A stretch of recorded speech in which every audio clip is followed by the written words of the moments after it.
Good afternoon, everyone. My name is Paul.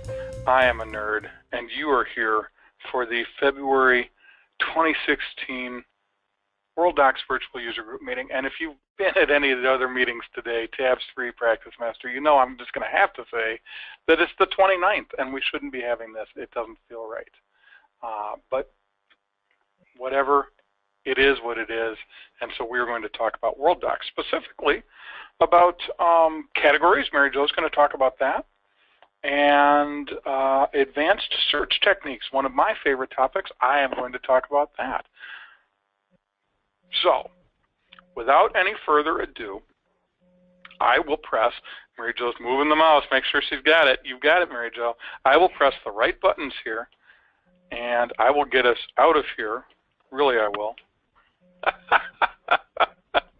I hate computers, really. There we go. Bam, bam, bam. And we'll pull up Worldox, and Mary Jo can talk to us about categories. Okay, so categories have been here. They're not new to GX4, but they have been enhanced a little bit to make it easier to assign them and some lots of fun things. So what is a category? So category is almost like a sub-doc type. It's another way to add some kind of description to a document to make it easier to find. So you've got your regular doc type of maybe a pleading, but maybe a category could be the type of pleading it is, like a dismissal or whatever a complaint that would be. So it's a way that you can limit your doc types to just being very specific and then go into a little more detail with the categories. So how do you assign these categories? So first off, when you're profiling a document, I'm going to just go into one of these documents. Paul, do you have a document that I should probably go to Purdue Law here. Let me get into that and find something here. Purdue Law, is that a real law firm?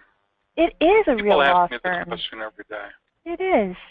With real lawyers or those fake patent lawyers? Real lawyers. Okay, so I'm just going to go into one of these and I'm going to edit the profile just to open up that screen so that you can see it.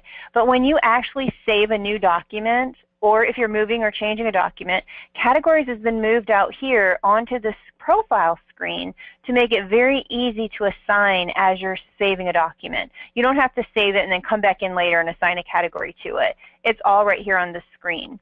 So if I were going to go ahead and look at my category list, I'm going to go ahead and just click on that, and I'm going to edit my categories.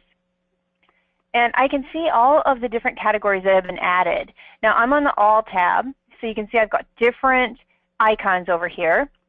And what's really cool is the Worldox icon is all of your public icons. Those are the ones that you can see, everybody can see. They are public, they can be used for any document on any profile. They're out there for everything. If you have a personal category that you've created, it looks like a little guy here. And this little icon is one that you specifically have created for yourself, and you are the only one that's going to see those categories.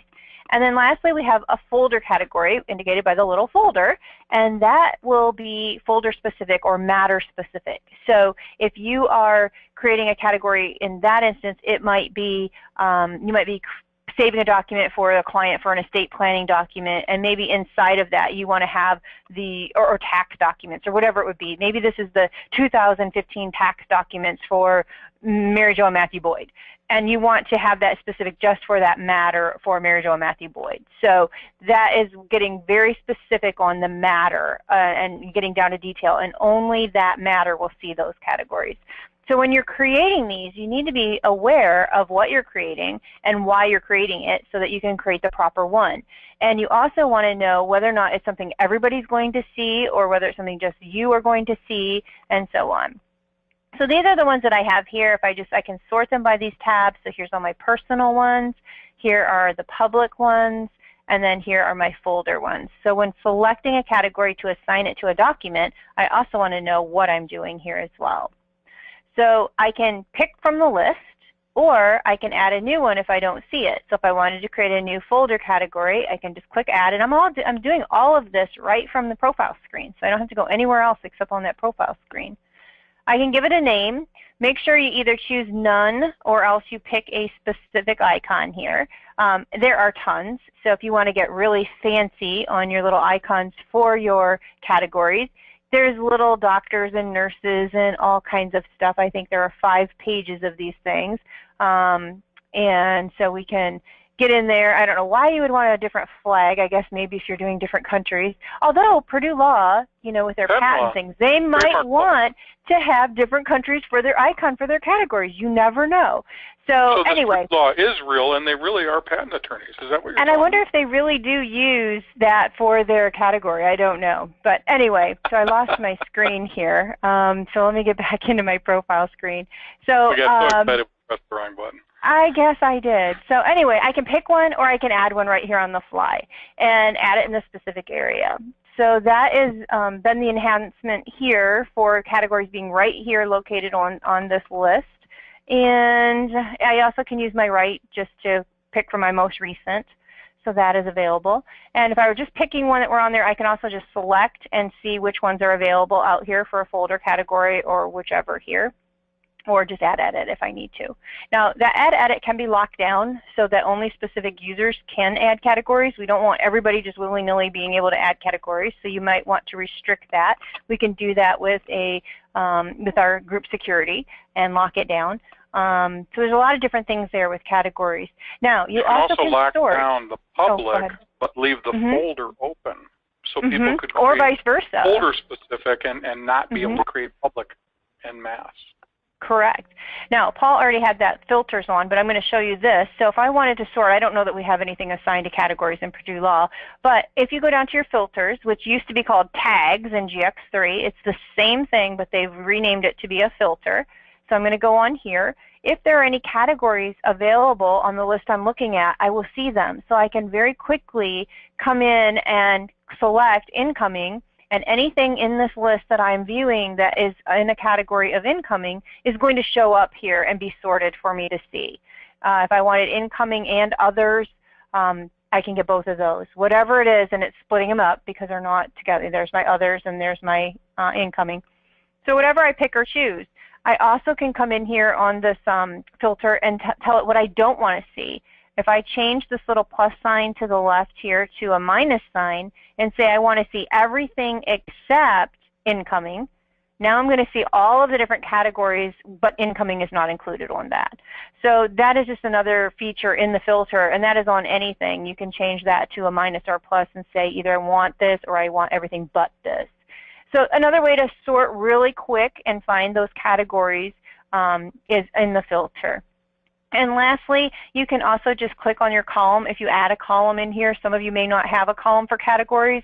If you just right-click on here and add a column for that, then you can just click on that column and actually sort out by those categories. So now I'm going to get it in this view here with the category of email, category follow-up, and so on. In this way, I'd have to scroll down to whatever one I needed to get to, where in the filters I can be more specific. So just another way to sort the list by the column as well. Mary Jo, there is a question. Is there a way to filter by multiple categories that filters out things that don't have both those categories? So, for example, I want 2016 and bank statements to pull up just bank statements from 2016. Not the 2016 and the bank statements. If that document's been assigned to 2 different categories, I'm always going to get whatever it's assigned to. So if I said incoming and other, I think email was another one that was in there, and I want to get both of those, I will get that. I mean, here's all my email, and then here's all my incoming. I'm still on my sort here. I'm sorry. Let me get back to my date modified. There we go.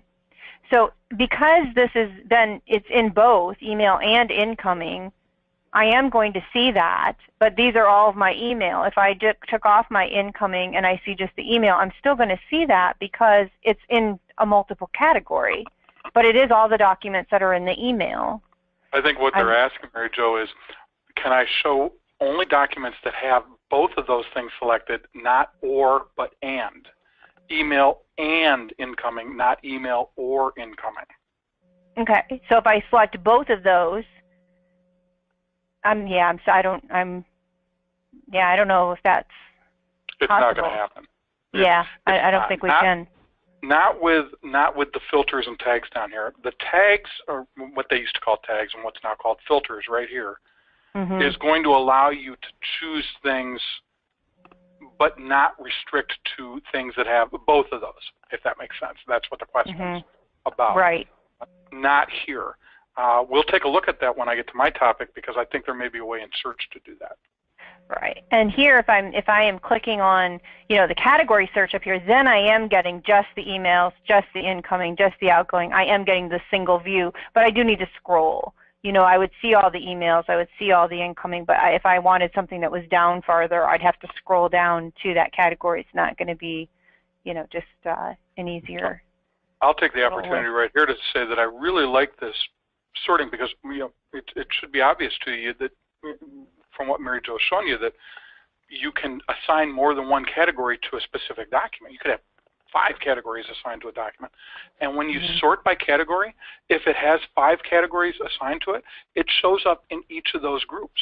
So many of these had email and incoming, and both those documents that had both email and incoming show up in both groups. Not an answer to the person's question, but cool in that you get the document appearing multiple times. It's as if you could have folders in the old way of doing things, that you could put things into many folders without having to copy it. Which is I have seen clients where they have created a separate category that is actually those combined. It would be, email, dash incoming, and they would assign that category to it. But it just gets really crazy when you start. Yeah. I think you want those individual ones that you can select. It's just a better practice, I think, to just have them individual.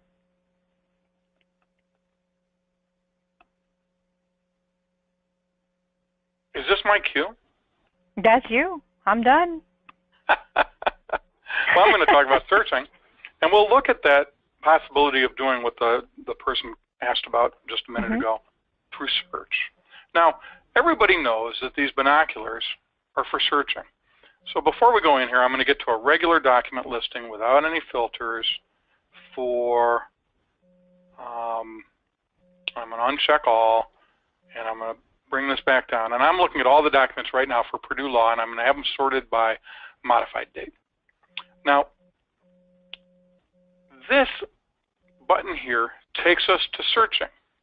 And if you don't have templates set up, and we're going to talk about templates at another time, but if you don't have templates set up, you end up in a screen like this, probably not with Purdue and Paul in there. We'll get rid of that.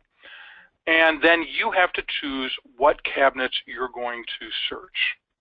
Client files, confidential, email, whatever, okay? I'm going to work just within client files. So I'm not going to tell you how to set up a template, but I'm going to show you that I have set up these templates, because we're going to cover that topic at another time. The actual, come on, I want to move this. Is this a good time to say that I hate computers, to admit that?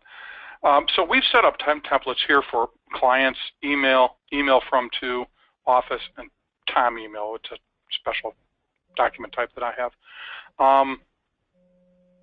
So when I go in there, I get just client files, and I can search for, clients, specific matters, specific doc types, authors, and typists. What I want to talk about is some advanced search techniques. People already know that if I type Purdue in this line, I will get any document in my client files, regardless of what client or matter, because I didn't specify anything there, that has the word Purdue in the description. That's what name means. Many people know that if I instead type Purdue down here, that I will get every document that has the word Purdue in it. Okay? Now, if we search for the word Purdue in any document in our system, we're going to get over 41,000 files, because my name is Paul Purdue. And so one of the advanced search techniques that I want to talk about is the use of connectors or modifiers, different ways to say the same thing. Let's say I wanted to search for Purdue and University, because I don't care about this Paul Purdue guy, but I'm looking for documents that specifically reference Purdue University. Now, if I type Purdue University here, I am kind of implying that I want both those words. But what a lot of people don't know is that I am also capable of doing that. Now, I want to make a distinction here. Prior to version GX4, you used and, or not. And we're going to talk about what those mean in just a second. But with GX4, because sometimes people want to search for the words and, not, or, they have replaced those with an ampersand to represent and, a piping symbol, I'll tell you how to do that in a second, to represent or an exclamation point to represent not. Now, first off, what's a piping symbol? It's a shifted backslash. It's usually on a keyboard, it's right above the return or enter key. You use the shift key. It's a straight up and down line. Some boards represent this looking more like a really tall colon because it has a little space in the middle, even though it doesn't come out looking that way. So that's called a piping symbol. On a keyboard like this, it's usually right above, and this happens to be a special keyboard that's used for Windows 8, so it actually appears, well, I'm not even going to get into where it appears on a Windows 8 keyboard. The thing is, it appears right, it's a shifted backslash. And just in case you're wondering whether it's a backslash or a forward slash, a backslash is the one that starts in the upper left-hand corner and extends down and to the right. So if you shift that key, you get this piping symbol. Now, what do they do? Again, you used to be able to use and, or, and not, but I'm going to use an ampersand, a piping symbol for or, and an exclamation point for not. So let's say I wanted to look at Purdue and University. I'm not going to get 41,000 hits. I'm going to get documents that actually have the word university and the word Purdue. Now, obviously, I got a Paul Purdue that also references Michigan State University, but I did get Purdue and University. Okay, and some of these, if we were to go down, would bring us to hits that actually probably had Purdue University.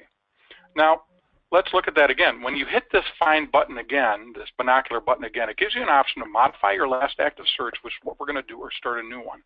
If you say modify your last active search, it gives you a chance to go in and kind of tweak what you were doing. Here's another thing. When you say and, you would think that it would find any document that has the word Purdue and the word university anywhere, but that's not true because there's an implied within. So if I say, first let me explain what a within is, and then we'll explain the implications of the ampersand. Within 5 means that I want to find Purdue within 5 words of the word university. W/10 would mean I want to find Purdue within 10 words of the word university. Let's go back to 5, and just for fun, because this is what I do all day, sit around searching things, and it still found Michigan State for that, but that's because in the document, if you go and look at it, you'll find that that word university is within 5 words of the word Purdue. Here it did find Purdue University, Purdue University, Purdue University, okay? So here we have found exactly what we're looking for. Now, let's go back in here, because I want to further explain this within and the implications of and. So you would think that and means within any number of words, but it doesn't. And I don't know exactly how many it is. I think it may be 15 or 20. But when you simply say and, Worldox is assuming that you want some close proximity. So it's kind of implying a within, and I don't know if it's 15 or 20, it may even be 12, but nonetheless, you're implying that Purdue and University are close together. If you want to search for Purdue and University anywhere in the document, you kind of have to fake it out and put in some very high proximity, meaning we want Purdue and university to be anywhere within 10,000 words of each other, is what I've just said. So that's important to know. Now, let's say that we wanted Purdue University. Actually, we wanted university, but we don't want Purdue University. That's where the not comes in. And remember, I told you that in version GX4, not has been replaced with the asterisk or the exclamation point. So what I'm telling it here is I want every document that has the word university, but not the word Purdue. And so now we find things that specifically have university and do not have the word Purdue in them. Kind of cool. What if we wanted another example of where you might want university but not Indiana?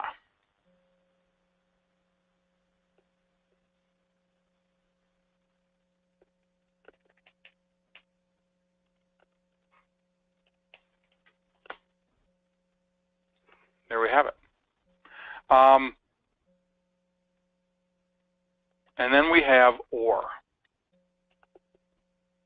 And or, remember, is that piping symbol, that weird up and down character that's a shifted backslash. This would find any document that has either the word university or the word Indiana. Usually not how you're looking for something, at least not when it comes to looking for Indiana University or University of Indiana.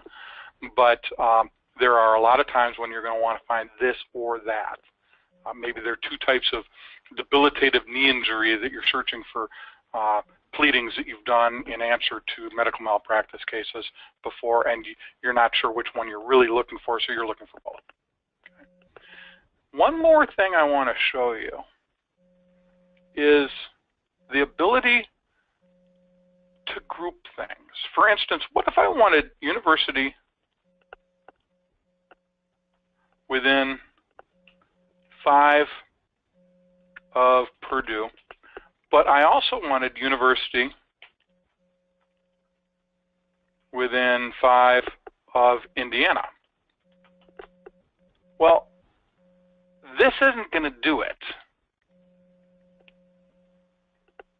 because it's going to get confused about the different things and what they mean. But if I add, and I didn't put my or in there either, so I'm going to do that right now, or university within 5 of Indiana. Now it's kind of hard to read that, so I'm going to actually block it and pull it out to Notepad so you can see exactly what I'm talking about, because it's hard to read because it's in the field. So I'm just going to paste it in the Notepad. What this means is I'm looking for either Purdue University or Indiana University. And by taking these two different search criteria, this would find me just Indiana University. This would find me just Purdue University. If I'm going to put them together with an or, and I've got these multiple words in these, I need to surround these with parentheses. So parentheses can be very, very helpful in grouping what it is that you want to say. Now, I guess what I want to stress here is that if you're a Worldox power user, then you probably understand what I'm talking about. But if you're not, and this is making your head spin, understand that Worldox has this capability, and somebody else in your firm, if they were to understand how it worked, would be able to help you with it. It's not always knowing exactly how to do what you do, as it is knowing that the software can do it if you can get it structured the right way. Knowing a definitive yes or no, it cannot or can do this, is much more valuable than knowing the exact syntax to do it. So keep that in mind. If this is making you a little, lightheaded just looking at this and saying, well, how would I do that? How would I put these parentheses in? Let me give you another example of a different way to say the same thing, I think. you could say you wanted university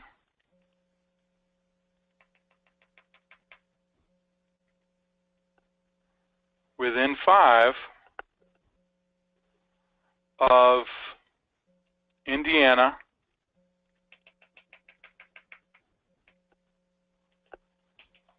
or Purdue. I'm saying I want this word within 5 words of either of these two things. And what happens is, just like math, you could put parentheses around math expressions to make them be evaluated first. You can do the same thing with how you're structuring things here. And I'm going to get that cursor out of the way because it's kind of making the piping symbol look like 2 piping symbols. This would find me either Purdue University or Indiana University. It's the same way as saying that, or a different way of saying exactly the same thing. So that's all I've got for you today. I don't want to get too heavy. Next time we're going to look at ways to search in advanced ways directly from the list screen. And time after that, we may even talk about those templates, those search templates, and defining them. So, hey, Paul. Next time, go ahead. Is that Leanne? How about bank statements for 2016? Did you have time for that? Bank statements for 2016. Our previous caller's question, or our previous... You were going to search for categories in the search. Oh, thank you. Thank you. You're welcome. When you are searching, you do have the ability to add fields. And this is going to actually go into the template. But I do want to, Mary Jo, where do you go to add fields? It's in the customized field. Thank you. And one that I can add is categories. And so I can move it here, and I'm just going to put it down under text and file. And I have now added categories, and so I could say 2016 and bank statement. Is that what we were looking for? And remember, you have to use the ampersand now. That was their example, so we probably don't have that as a category. You might want to do like incoming and emails in our system, because we knew that there were some that were email and incoming. But what if they had a category of bank statement and they only wanted to pull the bank statements from 2016? Is that something? That's what I just typed. But if 2016... this would mean that both of these things would have to be there. But what if year is not a category? Well, when they asked that question, they were saying that year was a category. They were only wanting to see those that had the category of 2016 and bank statements, not those that had either or. Okay. So their question implied that 2016 was a category and that bank statement was a category, and they wanted to see everything that had both those categories, but nothing that had just one of those categories. What you're doing when you're using tags down here, or filters, I'm sorry, I keep calling them what they used to be filters, is you're using an implied or. You're saying, hey, I want everything that has either 2016 or bank statements. And so you end up with seeing all the documents that fall into 2016 and all the documents that fall into bank statements, but you have no way to distinguish those that just have both those things. When you're in a search, you're able to do this. Now, one thing that you may have to do, whoever asked this question, because I'm going to answer their question and then I'm going to go to do just email and incoming. You may have to put those two words in quotes to make sure that you are specifying a whole category, not two categories, if that makes sense. So 2016 and bank statement would be searched for like that, and this would find you any document that meets the other criteria, and we haven't specified any right now, so we could do it for just a certain client or just a certain matter or just a certain doc type, or we could just find any document that has categories of 2016 and bank statement, and that's how you do that. By using the operators of and or not to structure your search. This is called Boolean search for those of you that are as old as I am, And remember, when that's exactly how Westlaw and Lexis were searched and no other way. This is Boolean search language, and that's what we're specifying there. Any more questions, Leanne? No. No more questions. Awesome. Very good. So next month, we are going to talk about quick profiles. Mary Jo is going to talk about how to create quick profiles to very quickly profile documents that have the same thing over and over again, like a certain client or a certain doc type or whatever it is. So you can create quick profiles and drop those documents into those quick profiles when you're profiling. And I'm going to talk about more advanced search techniques, not here from the search dialog box, but from the search screen, from the list screen. There are ways to search for things within this screen without having to go all the way up to this button and go into those fields and fill them in. There's quicker ways to do it. They're not quite as advanced. They're not quite as powerful, but they may suit your needs, and so we're going to talk about that. Now remember, all of this stuff that we're doing here is available on our website at Attorney Computer Systems, I emphasize this S right here, .com. And if you go there and hover over the videos link at the top, you will find all 3 of our virtual user group meetings, tabs, Practice Master, and Worldox. You'll find a section that deals with our coffee pot webinars, which I give each month. They're live events. And you'll also find sections that deal with the 2 pre-recorded videos that we record. Mary Jo has her eBytes video series that she records 3 of them each month, 1 for Worldox, 1 for Practice Master, 1 for tabs.